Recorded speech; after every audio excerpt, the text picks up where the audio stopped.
Let's talk about submitting your documentation. And I'm going to give you some tips and tricks here because it's going to make your life a whole heck of a lot easier. So if you're just starting to think about buying a home, get organized now because it's going to make everything that much smoother while you're going through the process. Submitting your documentation is pretty easy.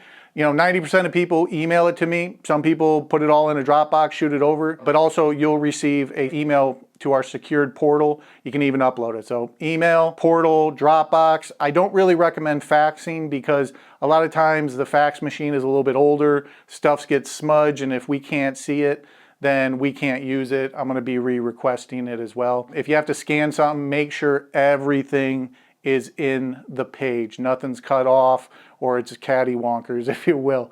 Last but not least, if it says page 1 of 17, we need all pages. So getting online access to everything, pay stubs, bank statements, 401ks, you name it, is gonna be the winner for you. Because if you have to download it, print it, scan it, and it skips a page, I'm gonna be calling you back up for that page. So if you can just download it, shoot it off to me, it's gonna be that much easier for you. And then once I have everything, we're gonna order what's called your verification of employment.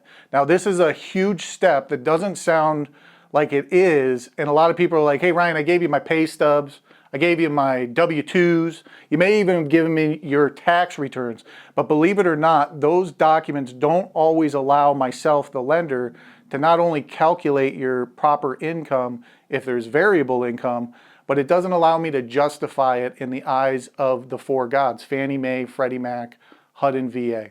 Not to sound blasphemous, but they say, hey Ryan, if they're paid this way, this is how you calculate it, but most importantly, this is how the underwriter has to justify it. So we order the verification of employment up front, which itemizes everything so we can properly average any variable income like bonus, overtime, or commission, and so on. So once I get everything back, we're gonna order that right away. That could be the only slow burner to finalizing your pre-approval because some will get it back to us in 1 or 2 days. Some, like counties and cities, God help us all, they're about 7 to 10 business days. So again, the sooner you can get those documents back to us, the quicker we can order that and the quicker we can get you finalized.